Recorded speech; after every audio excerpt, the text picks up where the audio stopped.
Halo guys, apa kabar kalian semua? Mimin di sini bakal melanjutkan alur cerita Sword Star. Disclaimer dulu bahwa kemungkinan besar ada perbedaan antara novel dan versi Donghua-nya, tapi alur cerita utamanya tetap sama. Jadi tanpa ragu, Mimin akan membawakan alur ceritanya. Warisan catatan iblis selama pelatihannya. Kemampuan bertahanku terus diuji. Itu menjadi faktor pelatihan yang sangat besar bagi tekadku. Dan warisan ini digunakan untuk mengubah jiwa seseorang. Itu sudah meningkatkan kendali jiwaku lebih dari 10 kali lipat. Lo Feng berpikir, ditambah lagi 12 tahun ini, latihan mentalku tidak pernah berhenti. Pelatihan kondisi mental benar-benar berbeda dari pelatihan hal-hal lainnya, seperti pemahaman hukum asal dan teknik mempelajarinya. Semuanya itu memerlukan banyak fokus dan energi. Namun, kondisi mental tidak menuntut banyak hal. Hanya perlu menempatkan diri pada kondisi pikiran yang tepat. Misalnya, saat bertempur, seseorang harus mampu menguasai diri. Jika tidak, kehilangan kendali atas emosinya saat bertempur hanya akan mengeluarkan 70 hingga 80% kekuatannya. Dan seperti Lei Shen dan Hong, latihan mental mereka telah mencapai tingkat yang sangat tinggi. Tidak peduli seberapa rumit situasinya, itu tidak akan mempengaruhi keadaan mereka sama sekali. Kemampuan bertarung mereka sebenarnya akan tetap bersinar. Orang-orang seperti Hong mampu melepaskan 200% kekuatannya kapan saja. Ini terjadi dengan kondisi mental yang tepat, yang memungkinkan seseorang melepaskan kekuatannya pada tingkat yang ekstrim. Beruntungnya, Lo Feng memiliki Hong dan Lei Shen, dua tokoh agung yang mengajari, membuat kondisi mentalnya selalu membaik. Selama 12 tahun ini, Lo Feng telah mengalami banyak kemajuan. Sayangnya, dalam 3 kondisi mental yang hebat, dia masih berada di puncak level 1. Tentu saja, dalam hal kemauan saja dia sudah sangat kuat. Lo Feng berdiri di alun-alun yang tenang di dalam dunia internalnya. Binatang bertanduk emas menatap cakar bersisik sebelah kanan. Kristal sungai darah terletak di dalamnya. Ia mengangkat kepalanya dan melolong kesakitan. Ini adalah pertarungan antara niat membunuh dan tekad. Niat membunuh yang tak berujung menyelimutinya, hampir seperti kendaraan perang yang tak terhitung jumlahnya melolong dan menerobos masuk. Tekad Lo Feng terkondensasi dan tajam seperti pisau, bertahan melawan banyak serangan. Bentrokan tekad murni ini, bahkan jika seseorang memiliki banyak kekuatan dan kekuasaan, itu tidak akan membantu dalam situasi ini sama sekali. Kristal ke-99 telah menyatu sepenuhnya dengan cakar kanannya. Binatang bertanduk emas itu mengangkat kepalanya dan melolong dengan sangat gembira. Lolongannya bergema di seluruh dunia internal yang tak berujung. Ia mengangkat sedikit cakar kanannya, memicu kristal sungai darah yang kuat di dalamnya. Dan dengan segera, cakar itu mulai mengalami perubahan. Tulang-tulangnya, sisik-sisiknya, otot-ototnya dan sebagainya, hingga sel-sel yang paling halus mulai berevolusi dari dalam. Ia segera membentuk cakar emas gelap, dan di atasnya terdapat banyak ukiran merah darah yang rumit. Ukiran tersebut membentuk seekor binatang utuh, sangat mirip dengan bentuk binatang pada patung dewa binatang. Satu-satunya perbedaan adalah patung itu tidak memiliki satu tanduk seperti patung dewa binatang. Dan karena tidak ada tanduknya, sepertinya gambar ukiran berwarna merah darah ini belum selesai. Aku pikir kalau aku berhasil menyerap yang ke-100, itu akan lengkap. Aku akan mencoba dan melihat apakah aku berhasil menyerap kristal sungai darah ke-100 atau tidak. Binatang bertanduk emas itu sekali lagi mengambil kristal lain, mencoba sekali lagi untuk menyerapnya. Namun, kristal ke-100 gagal. Kristal sungai darah memang terkait dengan dewa binatang legendaris dari dunia sungai darah. Baik itu prajurit darah, prajurit hitam, atau energi sungai darah yang dipicu oleh binatang bertanduk emas, semuanya terkait dengan dewa binatang. Dan kupikir setelah aku berhasil menyerap kristal ke-100, tanduk itu akan muncul. Dan setelah seluruh gambarnya selesai, mungkin akan ada kejutan besar. Lo Feng sangat gembira. Dia melihat sekeliling alun-alun. Tidak ada bentuk kehidupan lain selain dirinya di sana. Namun di bawah sana, di dunia jurang yang dalam, ada triliunan binatang buas. Waktunya kembali. Tubuh Lo Feng melengkung. ia bertukar dengan tubuh Mosa, dan seketika itu juga berubah menjadi beruang es. Seekor beruang es sederhana yang lucu, yang melihat sekeliling dan berlari kencang ke depan. Beruang es itu segera melewati penghalang cahaya putih. Beruang es itu menatap ke atas pada 32 istana. Sepertinya 31 istana lainnya semuanya memiliki bentuk kehidupan yang menerima warisan. Beruang es itu melirik. Pokoknya, aku sudah menerima apa yang bisa aku terima, dan aku tidak bisa menerima lebih banyak lagi. Saatnya memanfaatkan waktu dan pergi. Bagaimana aku bisa keluar? Beruang es Lo-Feng tercengang. Saat itu, karena tendangan Moluo, dia masuk ke dalam lubang dan jatuh ke dunia jurang yang dalam. Namun, terbang keluar dari lubang untuk pergi bagaimana caranya. Kemudian, beruang es itu segera mulai menjelajahi dunia jurang yang dalam itu. Namun setelah 3 hari, ia masih belum menemukan cara untuk meninggalkan area itu. Ia pun menjadi cemas. Beruang es itu mulai berjalan ke satu arah saja. Kadang berlari dan terbang sejauh jutaan kilometer. Kadang tersandung dan berjalan ke sana kemari. Begitu saja, ia berjalan semakin jauh dan jauh. Lambat laun, binatang buas yang dapat dilihatnya juga semakin sedikit. Nada iblis yang mengerikan terdengar. Beruang es Lo-Feng hanya sedikit gemetar. Meskipun itu adalah transformasi dari anggota klan Mosa, inti dalam beruang es itu tetaplah Lo-Feng. Dan inti itu tersembunyi di dalam jiwa. Tentu saja akan terpengaruh oleh nada iblis. Catatan iblis ini seharusnya dapat mempengaruhi prajurit penguasa sektor tingkat rendah. Beruang es itu tiba-tiba berhenti, matanya terbelalak, dipenuhi emosi. Akhirnya ada catatan iblis. Setelah berjalan di dunia jurang yang dalam sekian lama, ia tidak menemukan satupun catatan iblis. Beruang es Lo-Feng amat gembira. Saking gembiranya, ia sampai ingin menangis. Menemukan catatan iblis di sini, sepertinya aku hampir keluar dari dunia jurang yang dalam. Beruang es itu begitu gembira sehingga ia langsung menjadi kabur saat terbang. Dengan satu tarikan napas, ia terbang beberapa ratus ribu kilometer. Akhirnya melihat dinding es batu yang luas. Di sana berdiri banyak gua. Beruang es itu melambaikan cakarnya yang besar dengan penuh semangat dan segera terbang melewati salah satu gua. Di dalam gua es yang dalam, beruang es berjalan sendirian. Dia merasa gembira. Tidak peduli apapun, aku akhirnya meninggalkan area dunia jurang dalam. Bagi beruang es Lo-Feng, seluruh gunung catatan iblis kecuali dunia jurang dalam tidak memiliki ancaman bagi Lo-Feng. Ia terus maju dan mempertahankan langkah yang cepat. Setelah beberapa saat, ia sudah mencapai ujung sebuah gua. Di sana semua gua saling bersilangan. Totalnya ada 395 jalur gua.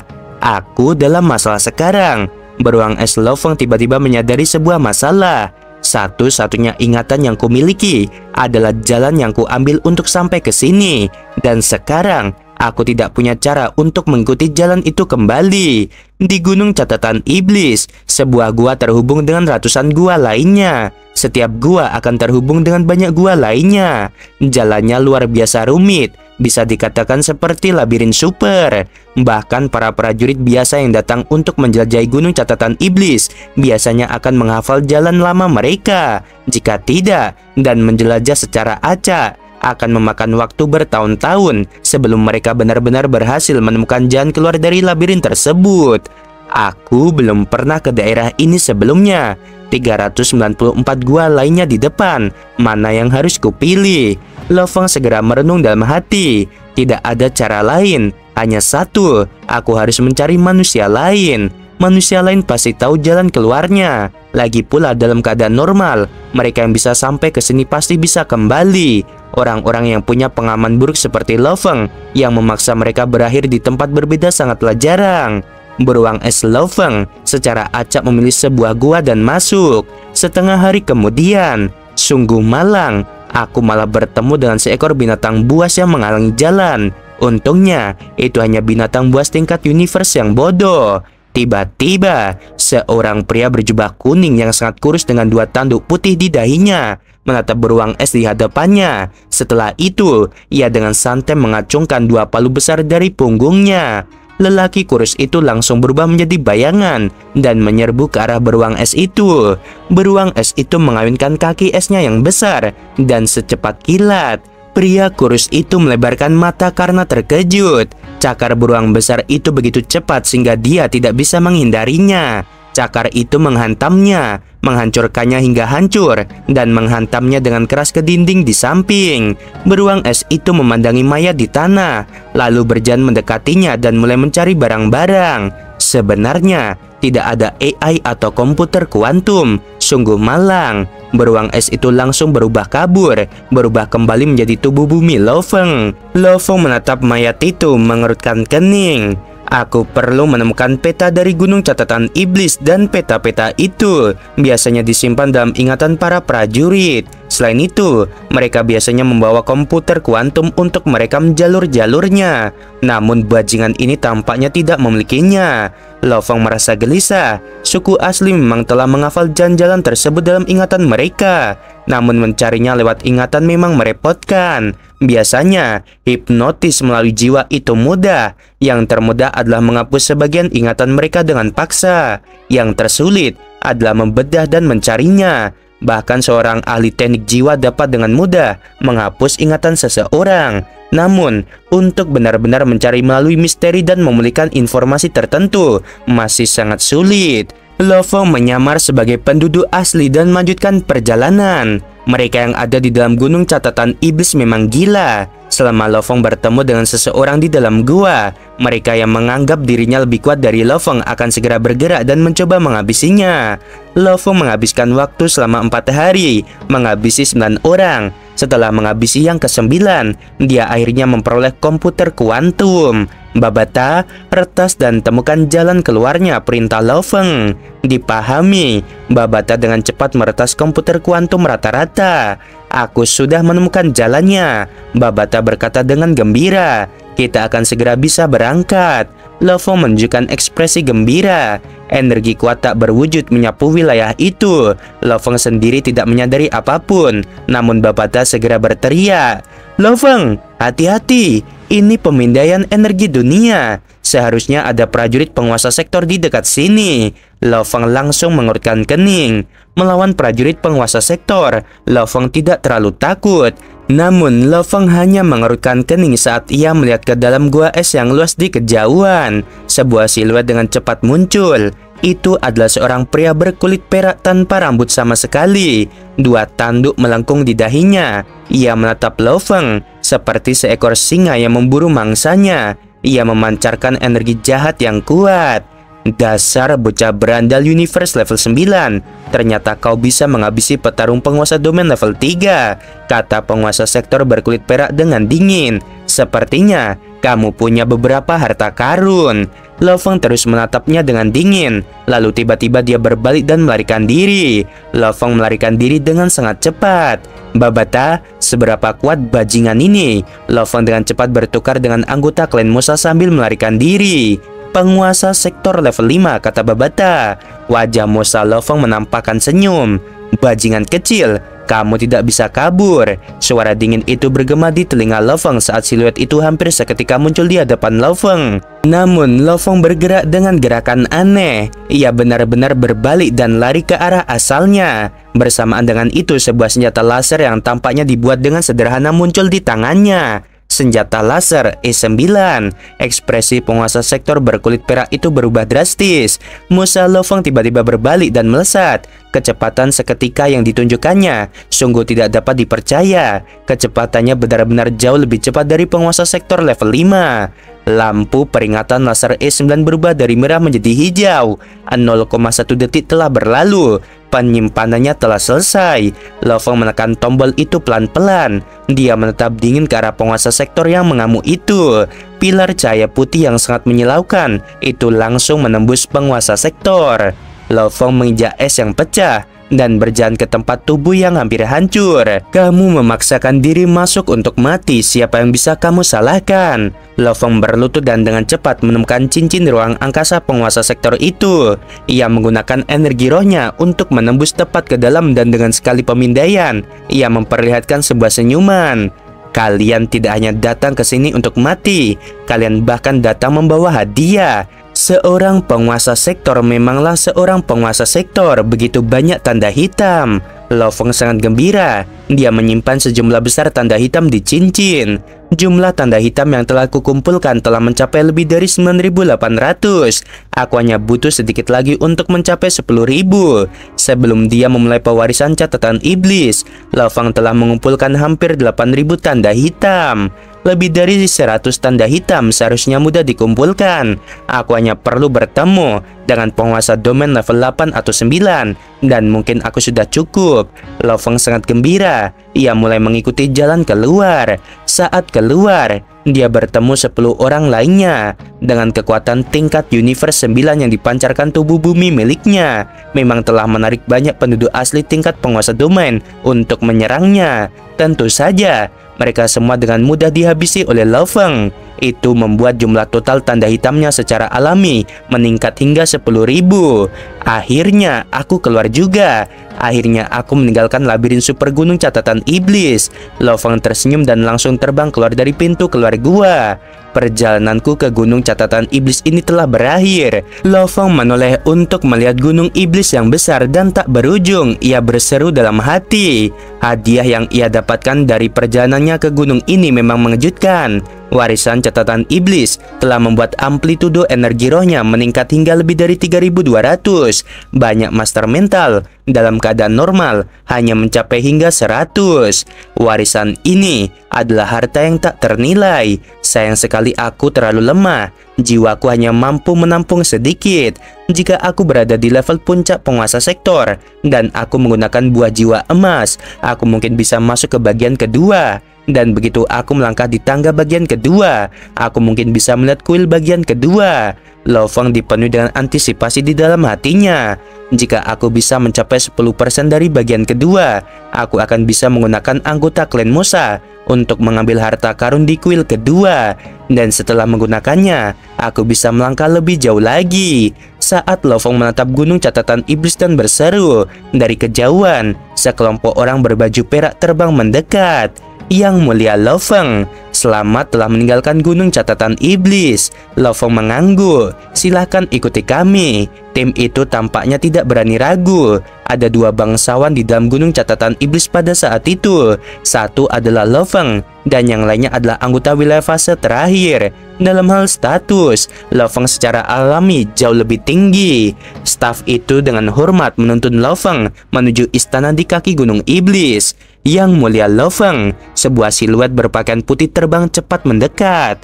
Ternyata kamu, Yi Chang. Lo Fang segera mengenali pemuda berpakaian putih itu. Dialah yang menuntun 12 tahun yang lalu saat dia tiba. Yang mulia masih ingat namaku. Pemuda berpakaian putih itu tampak sangat terharu. Ia berkata, bagi yang mulia untuk tinggal selama total 12 tahun di gunung catatan iblis dan keluar dengan selamat, itu benar-benar mengesankan. Meskipun ia berkata demikian, pemuda berpakaian putih itu terkejut dalam hati. Jika pejabat Poyu tahu Lo Fang keluar, ia mungkin tidak akan terlalu senang. Di dalam istana yang dingin, Poyu duduk di singgasangannya. Energinya yang tak pernah padam menyapu Lo Fang dan Yi Chang yang berpakaian putih tanpa mereka sadari. Dengan kemampuannya, bahkan alat pemindai babata pun tidak dapat mendeteksinya. Lagi pula dalam hal kekuatan, Poyu sedikit lebih kuat daripada Huyan Bo saat itu. Terlebih lagi, dia berfokus pada teknik jiwa. Lo Fang ini ternyata masih hidup. Tinggal selama 12 tahun di gunung catatan iblis. Dia benar-benar punya kemampuan. Poyu berkata dengan lembut. Matanya bersinar dingin. Tangan kanannya yang bagaikan batu giok yang sangat indah langsung menghancurkan penyangga lengan kanan dan mengubahnya menjadi debu. 10.000 tanda hitam. Lo Fang benar-benar mengumpulkan 10.000 tanda hitam. Poyu tidak yakin seperti sebelumnya. Yang tersisa baginya hanyalah keterkejutan dan kemarahan. Lo Fang sedang mengobrol sambil berjalan dengan pemuda Yi Chang. Yi Chang berkata, Yang mulia Lo Fang, bertahan selama 12 tahun untuk mengumpulkan tanda hitam. Tekad yang kamu miliki sungguh mengejutkan. Sekalipun dia mengucapkan kata-kata itu, dia merasa gelisah di dalam. Si jenius Lo Fang ini terlalu ingin bunuh diri hingga tak cukup mengumpulkan tanda hitam. Dia malah tinggal di gunung catatan iblis selama 12 tahun. Itu adalah tempat misi yang mustahil. Tinggal selama 12 tahun. Bahkan jika keberuntungan seseorang bagus, dia tetap akan bertemu dengan penduduk asli penguasa sektor dan binatang penguasa sektor. Aku benar-benar tidak tahu bagaimana dia bisa selamat, Yi Chang bergumam pada dirinya sendiri. Setelah beberapa saat, Yi Chang membawa Lo Feng ke istana. Yang mulia Lo Feng, karena kamu memperoleh 10.000 tanda hitam, kamu tentu saja dapat menerima hadiah besar. Hadiah besar ini akan diberikan secara langsung oleh Kaisar Bulu Langit. Yi Chang tersenyum. Mohon tunggu sebentar, aku akan memberitahu mereka. Dimengerti, Lo Feng mengangguk. Saat dia melihat Yi Chang pergi, Lo Feng terkejut dalam hatinya. Kaisar Bulu Langit, setelah mengikuti gurunya sekian lama, Lo Feng telah mendengar tentang beberapa makhluk absolut, perbedaan tingkatan antara makhluk undying setingkat kaisar, dan beberapa makhluk yang tingkatnya sangat dekat dengan pemimpin negara semesta. Persis seperti gurunya Kaisar Sejatian, dan Kaisar Bulu Langit adalah salah satu yang pernah disebutkan oleh gurunya sebelumnya. Dia bahkan secara khusus memuji nama ini. Di antara makhluk undying tingkat kaisar, hanya sedikit yang tidak dapat dihadapi oleh gurunya, dan Kaisar Bulu Langit adalah salah satunya. Menurut apa yang dikatakan guru, Kaisar Bulu Langit ini ahli dalam hukum ruang dan waktu. Dia adalah makhluk absolut yang mempraktikkan tablet kekacauan alam semesta. Bahkan guruku tidak dapat menghadapinya. Dia memiliki posisi yang sangat tinggi di perusahaan alam semesta virtual. Lo Feng dipenuhi dengan antisipasi di dalam hatinya. Dia benar-benar ingin bertemu dengan orang yang legendaris seperti itu. Seperti halnya Kaisar Sejatian, Kaisar Bulu Langit merupakan makhluk tingkat legendaris lainnya, sedangkan Kaisar Kabut berada jauh di bawahnya. Setelah beberapa saat, Yang Mulia Lo Feng, Kaisar Bulu Langit saat ini sedang menunggumu di istana. Lo Feng mengangguk. Dia segera mengikuti Yi Chang yang berpakaian putih dan terbang ke banyak istana di kaki gunung. Setelah terbang selama sekitar 2 menit, mereka tiba di sebuah istana besar yang megah setinggi 100 km. Seluruh dinding luar istana ini diukir dengan makhluk aneh mirip burung. Yang istimewanya adalah salah satu mata vertikal mereka. Meskipun itu hanya ukiran emas, mata burung itu tetap memancarkan sensasi dingin yang menusuk tulang, seolah-olah dapat melihat menembus ruang dan waktu. Yang mulia, silakan masuk. Aku tidak diizinkan mengikutimu ke sini. Lo Feng berubah menjadi seberkas cahaya dan terbang ke dalam aula. Tak lama kemudian, dia melihat siluet yang mencolok di singgasana di atas, dan di bawah, di kedua sisi, duduk banyak siluet lainnya. Salam Kaisar Bulu Langit, Lo Feng membungkuk hormat. Kaisar Sejatian telah mengumpulkan murid yang baik. Di singgasana di atas, sebuah suara bergema dari siluet yang mencolok. Suaranya menggelegar di seluruh aula. Aula ini sendiri panjangnya hampir 100 km. Lo Feng baru mendongak. Dia melihat siluet mencolok di singgasana. Dia memiliki rambut panjang berwarna kuning keemasan, atau matanya memiliki sedikit warna biru giok. Di dahinya hanya ada satu mata vertikal berwarna emas. Dia memiliki batang hidung yang tinggi, bibir tipis. Sungguh makhluk yang mengerikan, makhluk yang setara dengan guruku. Lo Feng terkejut dalam hati. Saat seseorang mencapai level seperti Kaisar Sejatian dan Kaisar Bulu Langit, makhluk yang paling dekat untuk menjadi pemimpin negara semesta.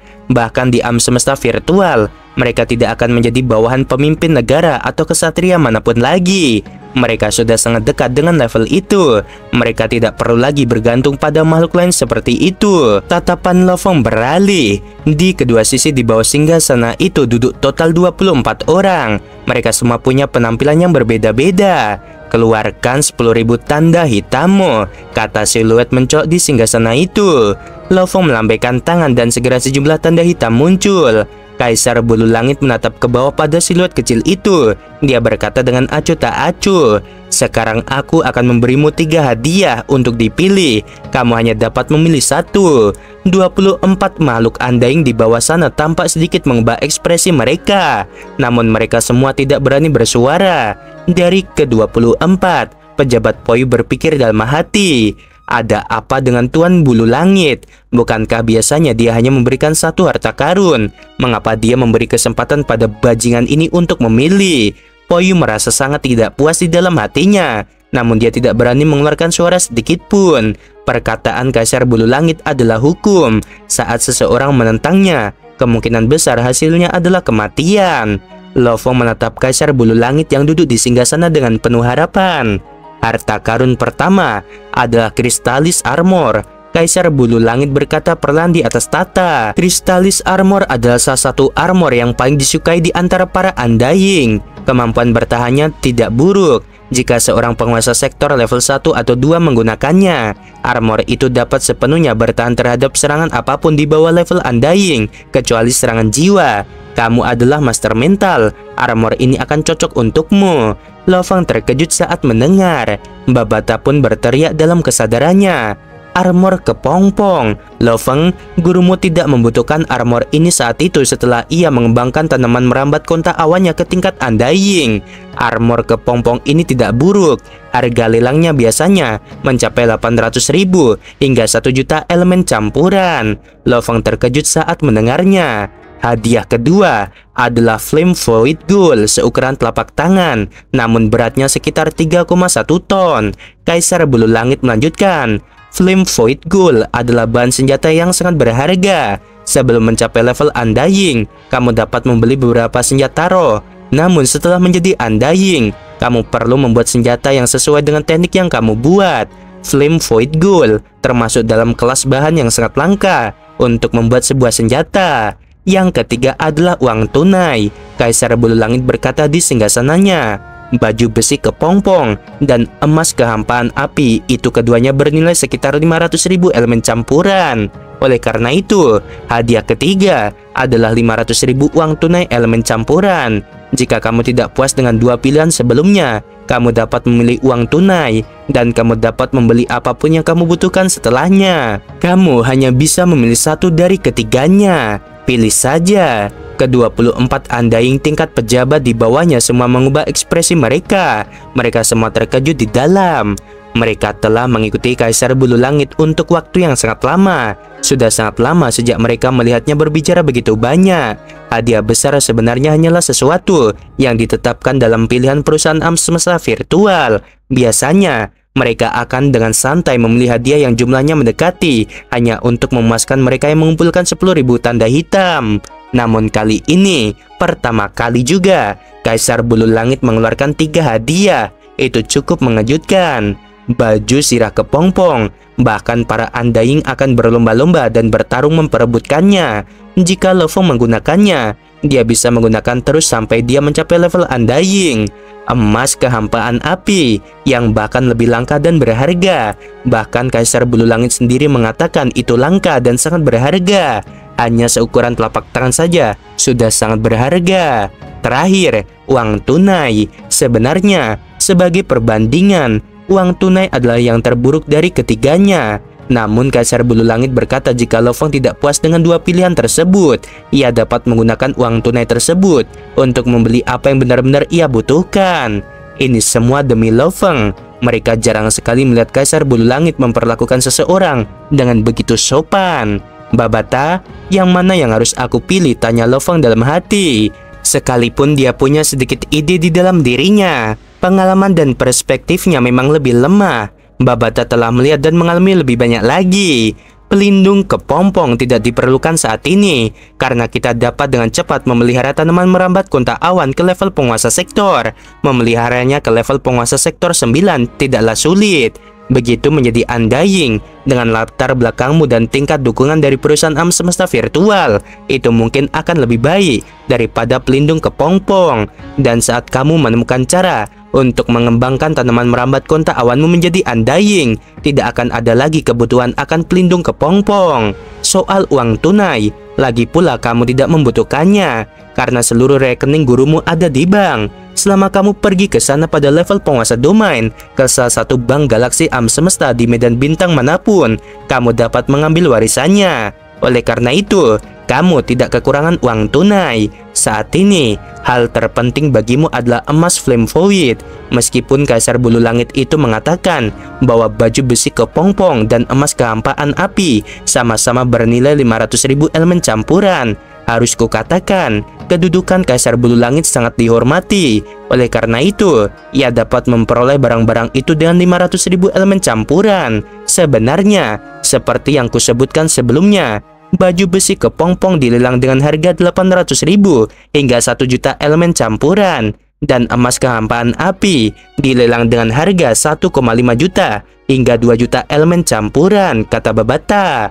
Lo Feng, pada akhirnya kamu harus menciptakan teknik yang sesuai untuk dirimu sendiri. Ini adalah jalan yang harus ditempuh oleh setiap prajurit yang kuat.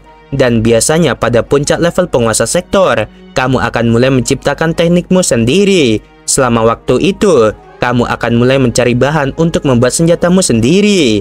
3 hadiah yang ditujukan Kaisar Bulu Langit memang membuat 24 makhluk Undying tingkat pejabat curiga. Latar belakang apa yang dimiliki Lo Feng ini hingga membuatnya seperti itu? Apakah hanya murid Kaisar Sejatian? Tidak mungkin hanya itu saja. Bagaimanapun, dalam hal status, Kaisar Bulu Langit hampir setara dengan Kaisar Sejatian. Tidak perlu berhubungan baik dengannya. Dan karakter Bulu Langit sangat sombong. Dia bahkan tidak terlalu peduli dengan beberapa pemimpin negara semesta. Bahkan, jika mereka lebih kuat darinya, ketika Kaisar Bulu Langit melepaskan teknik terhebatnya, jika dia benar-benar ingin melarikan diri, bahkan para pemimpin negara semesta akan merasa sulit untuk menghabisinya. Sebenarnya, di jagat raya yang luas, kelompok yang dianggap sangat dekat untuk menjadi pemimpin negara jagat raya, yaitu makhluk Undying tingkat kaisar. Mereka mungkin tidak sebanding dengan pemimpin negara jagat raya dalam pertarungan habis-habisan. Namun, mereka semua memiliki kemampuan hebat mereka sendiri yang memungkinkan mereka untuk menguasai jagat raya. Mereka masih memiliki kemampuan untuk bertahan hidup dalam pertarungan. Tuan Bulu Langit, aku akan memilih hadiah kedua, emas Flame Void, Lo Feng berkata dengan hormat. Di bawah singgasana, pejabat Poi mengerutkan kening. Dia mendengus dingin di dalam hatinya. Di atas singgasana, Kaisar Bulu Langit tertawa terbahak-bahak. Baiklah, kepingan emas kehampaan api ini milikmu. Dengan sekali lemparan, bongkahan kristal yang sepenuhnya transparan dengan sedikit kilauan emas di dalamnya langsung melewati ruang dan muncul di hadapan Lo Feng. Ya ampun, ini teleportasi. Lo Feng terkejut. Dia melihatnya dengan sangat jelas. Kristal itu lenyap dari tangan Kaisar Bulu Langit dan muncul tepat di hadapannya. Meskipun dia bisa beresonansi dengan ruang angkasa, dia hanya bisa merasakan riak-riaknya saja. Setelah menyelesaikan misi Gunung Iblis, kamu harus kembali ke wilayah primal, kata Kaisar Bulu Langit. Aku akan mengatur kapal alam semesta untuk mengirimmu langsung ke sana. Setelah dia selesai, Kaisar Bulu Langit lenyap dari singgasananya. Setelah beberapa saat, Lo Feng duduk di kapal alam semesta yang khusus diatur oleh Kaisar Bulu Langit untuknya. Lo Feng segera mengirimkan sepotong kesadarannya ke jaringan alam semesta virtual, mengirimkan surat kepada gurunya Kaisar Sejatian, menceritakan kepadanya semua hal tentang dirinya dalam memperoleh emas kehampaan api dan pilihan hadiahnya, dan sebagainya. Tentu saja dia menjelaskan seluruh prosesnya, karena dia merasa Kaisar Bulu Langit itu sangat ramah. Setelah beberapa saat, ia menerima balasan dari gurunya. Lo Feng membukanya untuk melihat. Gurumu pernah menyelamatkan nyawa Bulu Langit, tetapi sangat sedikit orang di alam semesta yang tahu tentang hal ini. Jangan sebarkan. Reputasi sangat penting bagi Kaisar Bulu Langit. Jika kamu menghormatinya, dia akan membalasnya 10 kali lipat. Guruku ini sangat eksplosif dan terus terang. Kudengar dia telah menyinggung banyak orang. Dia bahkan menyuruhku untuk berhati-hati dan bijaksana saat aku menjadi penguasa domain dan menjadi gubernur suatu wilayah. Namun dari apa yang kulihat sekarang, meskipun dia memang memiliki musuh, dia juga memiliki teman-teman di mana-mana dan teman-temannya sangatlah kuat. Lo Feng mendesah dan tersenyum. Waktu berlalu setelah 3 bulan, kapal alam semesta akhirnya memasuki wilayah primal. Yang mulia Lo Feng, di depan terbentang 113 villa tempat para jenius. Seorang pria jangkung dan tegap dengan 3 pasang sayap perak menunjuk ke depan. Simulasi eksternal juga memungkinkan Lo Feng melihat 136 bintang yang jauh. Lo Feng menyaksikannya. Tiba-tiba gambaran pemimpin istana Tianxi yang memperlihatkan 9 planet api hitam dan hukum ruang angkasa muncul dalam pikirannya. Itu sangat mirip. Lo Feng merasakan pergerakan 136 bintang yang berputar, merasakannya beresonansi dengan keajaiban hukum ruang.